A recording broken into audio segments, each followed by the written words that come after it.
Welcome to Talking Mopars, episode number 184, and the continuation of the release of previously unavailable to the public podcasts. These were bonus episodes exclusively for my Facebook subscribers, but they are now being released to everybody. So I hope you enjoy the leak of all these bonus episodes while I figure out which direction to take the show. Speaking of, I want to say thank you to everybody who reached out to me with ideas for directions they'd like to see the show go into. Now, the cool thing is, thankfully, I think we're mostly on the same page for the direction we'd like to see the show go. So while I continue brainstorming and figuring out all that stuff, please enjoy these bonus episodes. And now, without further ado, if you are a Mopar enthusiast, then you are in the right place. Don't go anywhere. You're tuned into the best Mopar enthusiast-driven podcast on planet Earth. And I am your host, Chris Albrecht, better known as the Mopar Hunter, and this is Talking Mopars.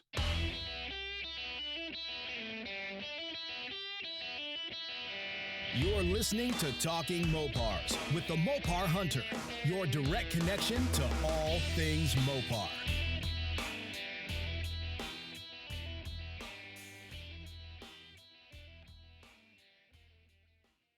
All right, my friends, it is time to share the Mopar that holds the number 9 spot on my top 10 list, and it should come as no surprise that a street van would make it in my top 10. I know that some of you already know that I have a 78 Dodge B200 Shorty that I'm doing a full restoration on, and for those of you that don't know what a restoration is, it's my term of endearment for those project cars that are simply put back on the road in safe operating condition without undergoing a full restoration. I've talked about it many, many times on the podcast. Instead of a full restoration, a fully restored vehicle is one that is not quite non-operational, but is definitely not restored. It's somewhere in the middle with an emphasis on being not restored. It's blue collar bitchin'. It's got a little rust, and that's great. Maybe it has some dents. Perfect. Is it scratched up? Nice. Maybe you're like me and you have no problems driving a shitbox with a nice rake, a cool set of wheels, some fat tires, loud pipes, and a really effed up interior. That's me. I think my spirit animal is Joe Dierte. You know what I mean? But as long as it runs and drives good enough, you should consider it good to go. And that's what my definition of fully restored is. So I have my Project Shitbox boogie van undergoing a full restoration right now. But you know what I really wish? I wish it was a real YH3 code van. For those of you that don't know this already, if the fender tag on your van says YH3, then that, my friends, is the code for a legitimate street van. So in 1976, Dodge wanted to capitalize on the van craze that was taking the country by storm at the time. And they did so by offering a van that was pretty groovy right off of the showroom floor and right off the lot. But it also had a ton of customizable options. They rolled off the lot sitting on one of two styles of road wheels. Either you got the chrome 5-slot discs, or you got painted spokes wrapped in meaty H70 by 15B polyglass rubber. You also rolled off the lot with some factory bling bling as well, with a bright chrome grille surround, some chrome bumpers, chrome trim around the taillights and windshield. And of course, who could forget the stylish little sport mirrors that, let's be honest, you really can't see shit out of. I know that because I have them on my Mr. Norm Tribute truck, but you got those too. And to let the world know what you were rolling heavy in, you got street van decals or emblems on your doors. And I don't know if you guys have looked on eBay at the price of street van emblems, especially originals, but they are ridiculously expensive if you even happen to find some on eBay or at a swap meet. Ask me how I know. I know this because I've been looking. There's some repops out there and stuff, but the real thing is always the best, and they're just crazy expensive. Back to the street van, the guts of the van were pretty awesome too. They came with high back bucket seats, and you could get them in blue, green, or parchment vinyl with the fancy pants Boca Raton cloth inserts. You could also get that shagadelic carpeting that we like and love boogie vans for, in addition to a vinyl wood grain trim deluxe instrument panel. So, I said shagadelic carpeting. I really don't think it was shag carpet. I mean, that would be really cool. I'm not quite sure if it was actually shag carpet. I imagine it was just regular old carpet. But one of my favorite things about the street van was that if you bought one, included in your purchase of the van would be a box labeled Street Van Customizing Kit. In this idea kit included in the purchase of your street van, you would be supplied with a detailed set of customization instructions to install porthole windows, sunroofs, roof vents, custom interiors, and they had full-size interior panel templates in your customization kit, including ones for the headliner and floor to make your task of interior customization even easier if you were a do-it-yourselfer. Hell, they even gave you a list of manufacturers where you could get some of the parts. That is awesome. You know, I just it blows my mind thinking that a manufacturer went that far out of their way to cater to a special class of customizers in vans back in the day. That's just crazy to me. I think it's awesome. But not only would they give you these ideas in this kit, but they'd also give you detailed instructions that were illustrated to be able to make it happen. And in addition to all that, they also gave you ideas for a handful of potential graphic schemes for the exterior of your van. So to say that Dodge was the leader in the market of vans would be an understatement. They were offering what no other brand was offering in terms of van customization at the time. And, you know, hats off to Dodge for doing that. Also included when you bought one of these street vans was a membership into the Dodge Van Clan and an associate membership to the National Street Van Association, which sent you like newsletters and basically letting you know about the upcoming events that were strictly for vans. But the street van was only available from 1976 to 1980, but its legendary legacy, you know, will never be forgotten by fans of the coolest factory customized vans ever produced, and I am one of those fans. I just think that owning an original street van would be so, you know, as my friend Johnny Mopar would say, bitchin'. You know, there were many imitators, including my own van, but only the YH3 vans were truly street vans. Now that's street credit if you ask me. But, you know, in my own Mopar adventures, I've only run across a handful of real street vans, but two really stick out in my mind as ones that got away. I'm not sure if I don't remember if I've ever told this story on the podcast or these stories on the podcast, but on both of these vans, I was just, you know, too late, like I am a lot of the time. One was just south of me down in Oregon for like, gosh, it was less than $1,000. Okay. And if I remember right, it was like $800. No crazy rod or anything like that, but it definitely needed some love. It was a bargain for $800. It needed, gosh, what did it need? It needed brakes and some other things. But otherwise, if memory serves me correct, I believe it ran and drove. And I called the guy, and he had someone local coming to look at it. And as it turns out, that guy bought it. So that was one of them that I lost out on. And it was black too, which was a bonus for me. And God, it was just a cool van. I wish I would have just said, I'll give you $1,200 for it or something, but I didn't. The second street van that I tried to buy, and I use the term try loosely because I could have done a better job with this one too, but it was also black and it was in my home state of Washington. So it was crazy that these two street vans were so close to me. But this one was like 2 hours away from where I live in Yakima, Washington. And I saw this street van posted for, no shit, get this, $400. Now you're probably wondering why in the hell I didn't go get that van and why I don't own it right now. And I'll tell you, if you aren't first, folks, you are definitely last. I've been last so many times when it comes to buying Mopars that I usually expect it now. And in this case, I most certainly was not first, but somebody else was lucky enough to get a $400 street van. I still cannot believe it was $400. It didn't run, but it based on the limited pictures that the ad had, it was complete and sitting in Yakima, Washington, which is in a part of Washington that has a considerably drier climate than where I live on the western side of the mountains. But it's actually, you know, now that I think about it, I bought my van from a buddy of mine in Sunnyside, Washington, and Yakima's not too far away from there.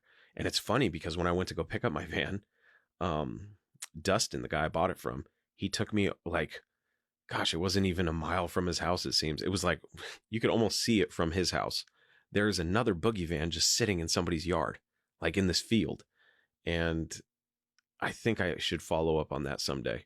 But it is it's in an area where I don't know if you'd feel comfortable just walking up to somebody's house. And you know me, you know, I'm not really too scared to do that, but this is a little bit sketchier. I don't know. I could just imagine a guy kicking the front door open and having a shotgun in his hand or something crazy. But Another street van recently turned up in Seattle too, but it was gone quicker than I could even follow up on.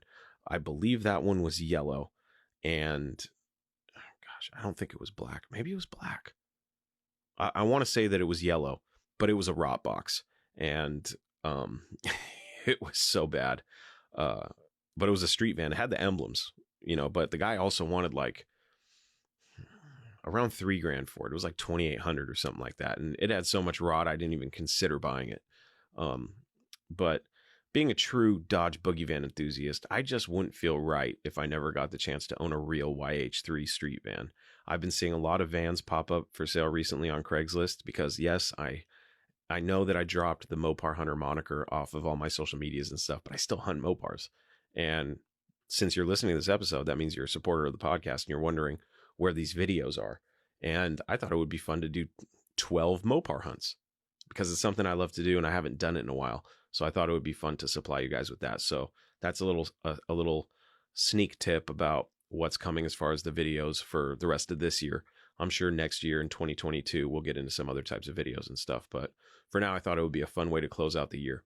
I know some of these vans that I've been seeing on Craigslist, a large majority of them are in California, but I know that some of them are being scooped up by those van life folks who live in their vans and like live that nomadic lifestyle, making their living off like travel blogging or whatever.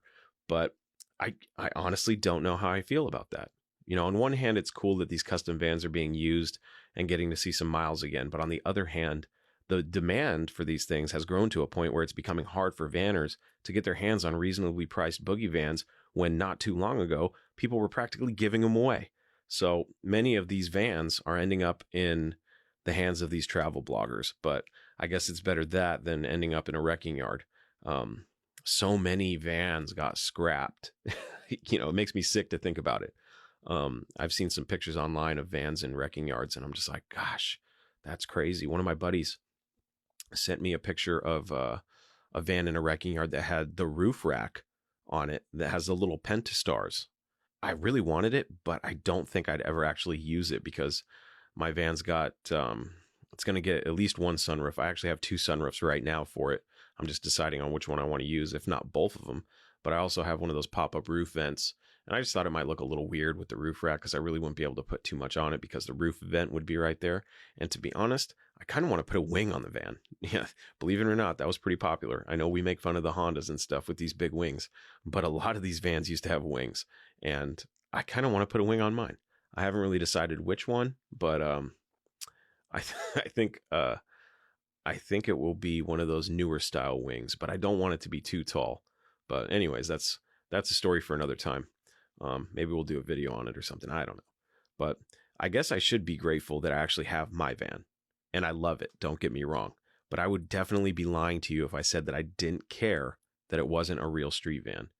And that's why a Dodge street van, specifically a black 1978 with chrome 5-slot discs, and I'd probably choose a blue vinyl interior. That's why a street van made it to my top 10 list of Mopars that I'd like to own someday, because I think vans are awesome. And, I've been asked a couple times if I think that Dodge vans or, boogie vans in general are coming back, making a big comeback. And I don't know. I know that there's crazy people like me out there that love those vans. Even crazier, actually. I know some of them. And they're obsessed with vans. Like, you could talk to them about muscle cars all day. They don't give a damn. They just love vans. And there's actually van clubs. So shout out to all the van clubs out there. Would I ever join one? I don't know. I would like to go to some of these, like the Van Nationals.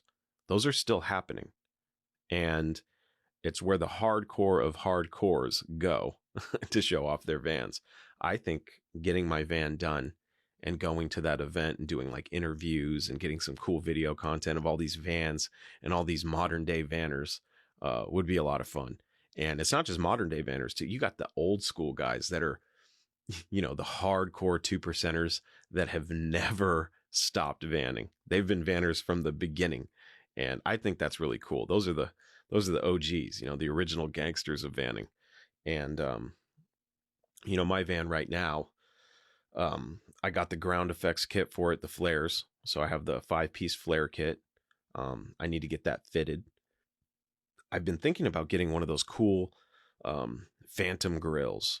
I really like those. But I'm kind of undecided. It's really hard, with the grill that I have the turn signals in the grill like all the Dodge vans, and my turn signal lenses are cracked. So, I jumped on eBay and I'm looking around, and you would not believe what a pair of those lenses go for used that are cracked. It's insane. I did find a set of NOS, full, not just the lenses, but the whole turn signal assemblies, right? And they were like damn near $300.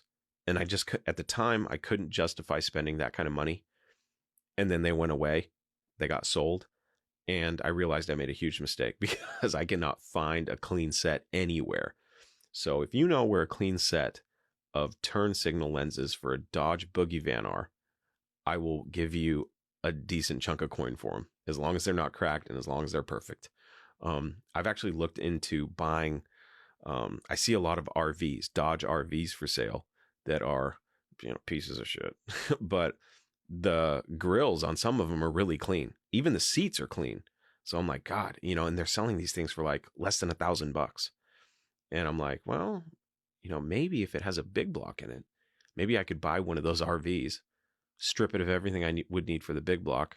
Usually the fenders are good. So take whatever body panels I can off of the cab, take the seats, maybe some dash pieces, maybe a dog house, whatever I can salvage off the cab of this van, of the front of this van, this RV. Maybe I can get some parts that are hard to come by, especially a really clean grill with those turn signal lenses. I went as far as going online and seeing how to make molds to make new ones. And it is very possible. You could definitely basically repop any lens that you could think of. You just need like a pressure tank and all the material to do it. But it doesn't look that hard. So I've definitely thought about, possibly repopping them. But I've got so much on my plate that it's like a pipe dream. You know what I mean? Like, oh, maybe I'll just make my own. I don't have time for that. But if I could find someone that has one of those pressure tanks and has experience making those molds, maybe that's what I'll do. Yeah, maybe that's what I'll do. I'll see if I can find someone that could do it for me. But it was definitely an option.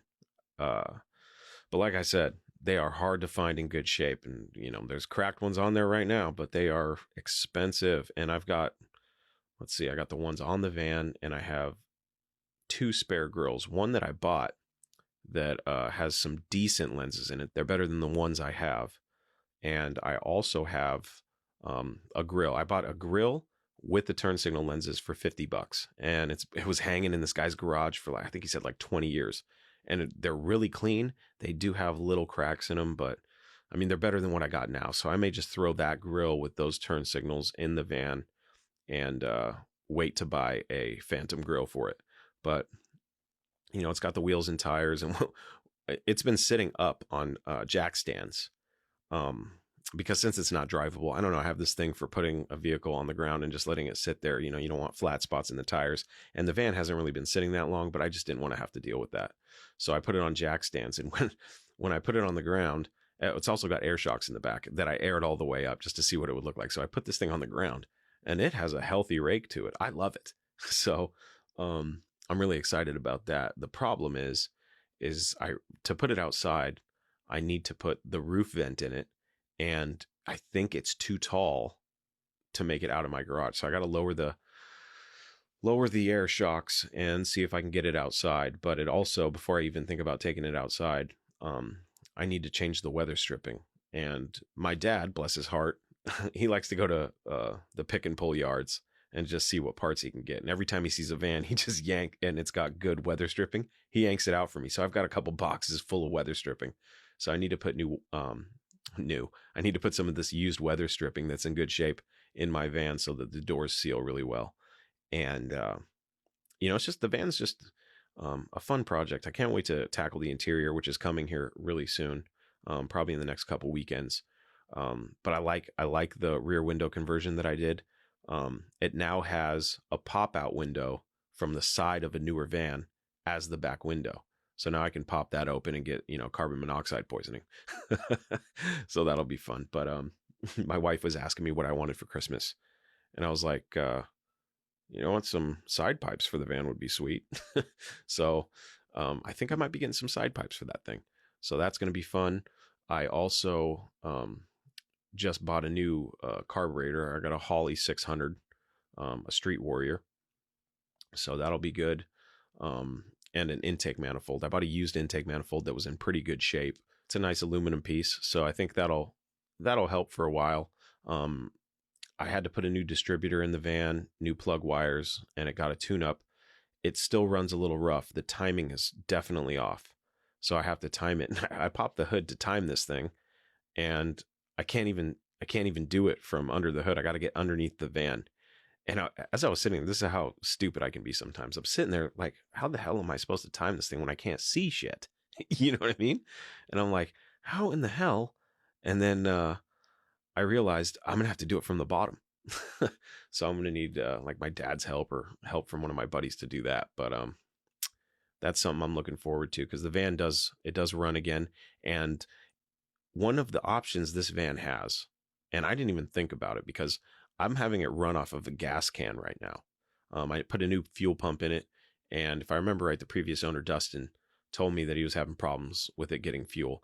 And there was some aftermarket fuel line that was installed, and it just looked kind of hokey. So I just ran it off a gas can with the intention that I was going to have to clean out the tank and then clean out all the lines and stuff.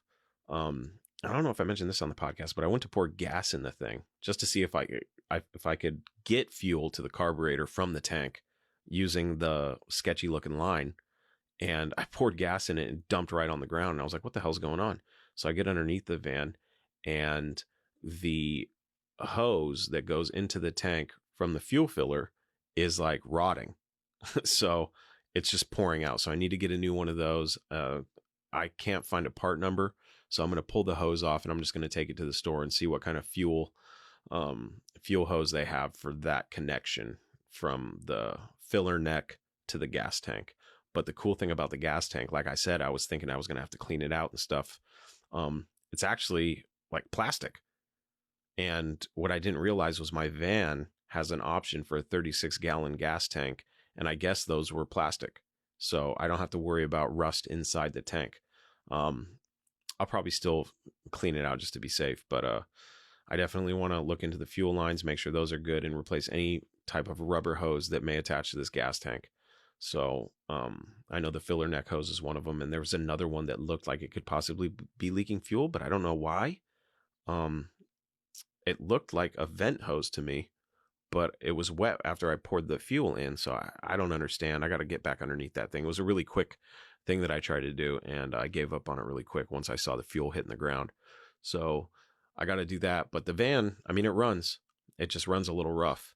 So I'm looking to get it timed right so it runs a little bit smoother, and then pull it outside and then start sanding all the scale rust and stuff on the inside so that I can get the interior prepped for whatever I put in it. I know that it's going to be a combination of wood and carpet. I just don't know if I want to do the ceiling and the walls in wood, because remember, I'm trying to use this as a mobile podcast studio.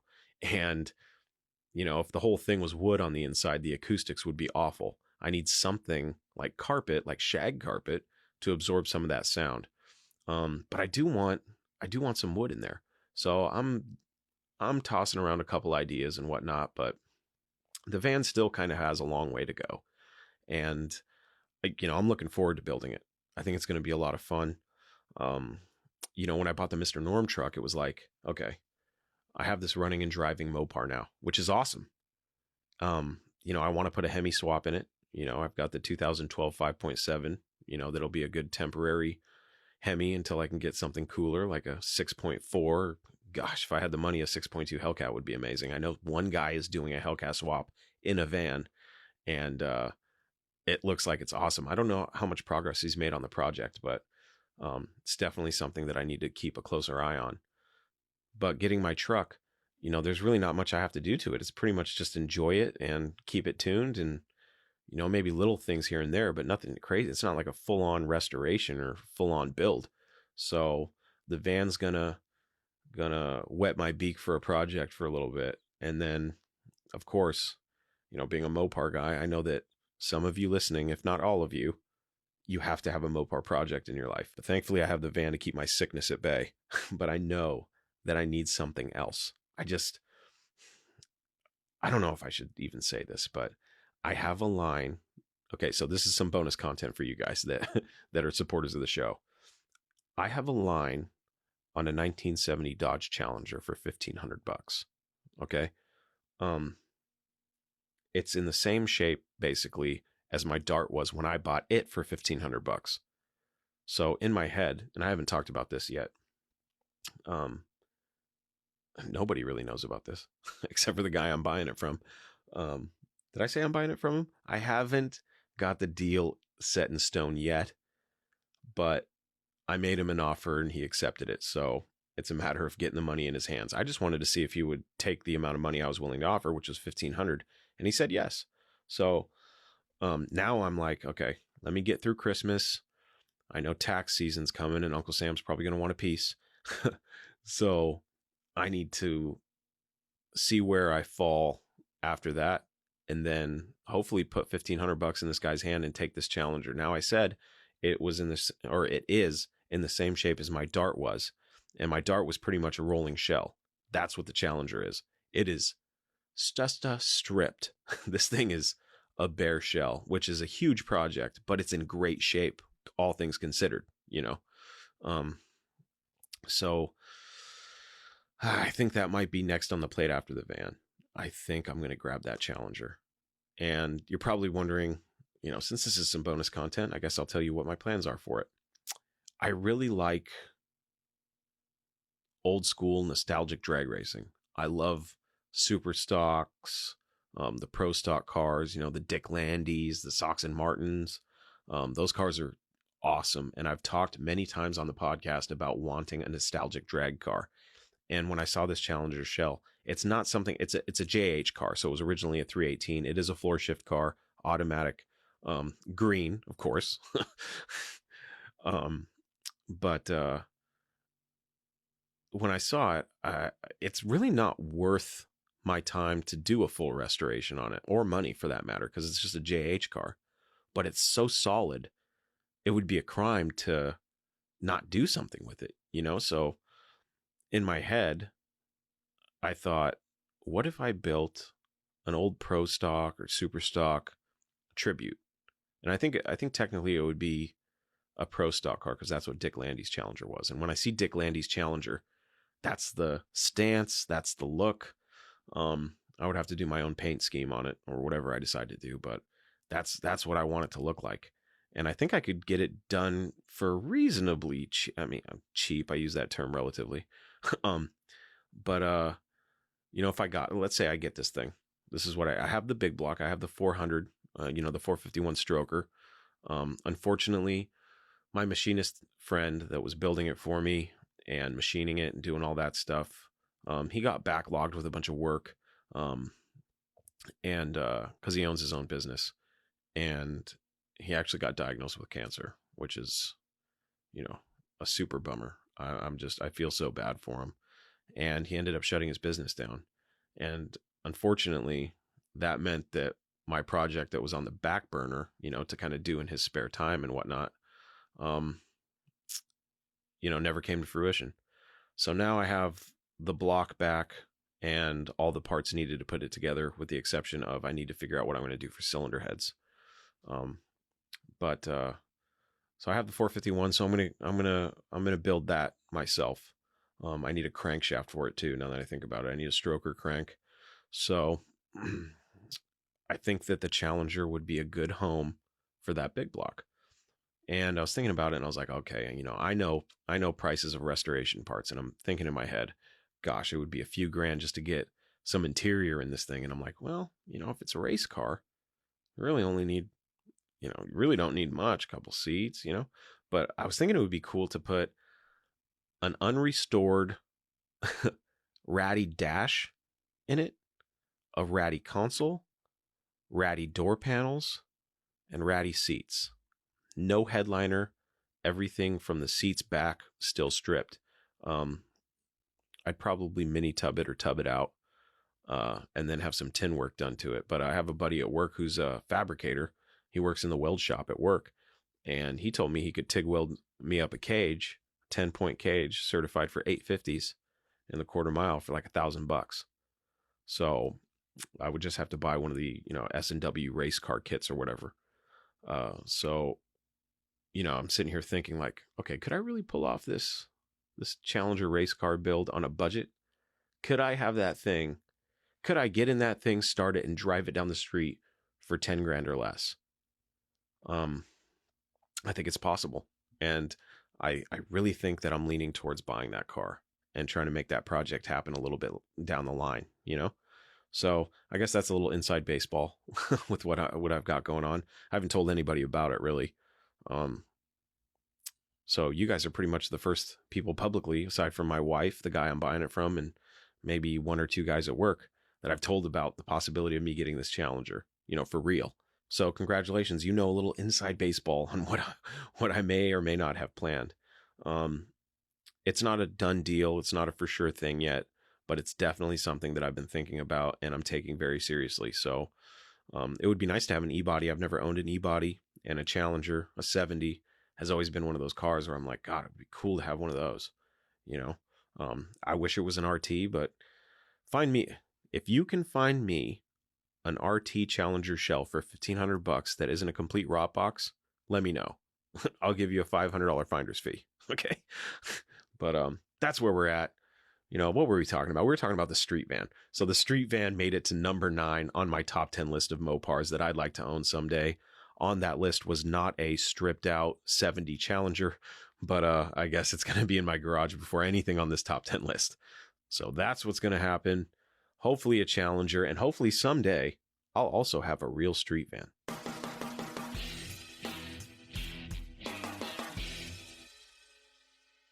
If you've ever thought about swapping a modern Hemi into your classic Mopar, then go visit my friend Blake at Sublime Technologies. Formerly known as DIY Hemi, Blake has spent years developing products to help you with your Gen 3 Hemi swap needs and his mission to Hemi swap the world. So if this is a swap that you've been kicking around, maybe you just want some more info, do not wait. Head on over to sublimeparts.com and start your Hemi swap today.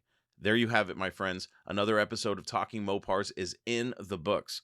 For everything you need to know about the show, you know where to go, talkingmopars.com. Until we talk again, I am your host, Chris Albrecht, and that was Talking Mopars.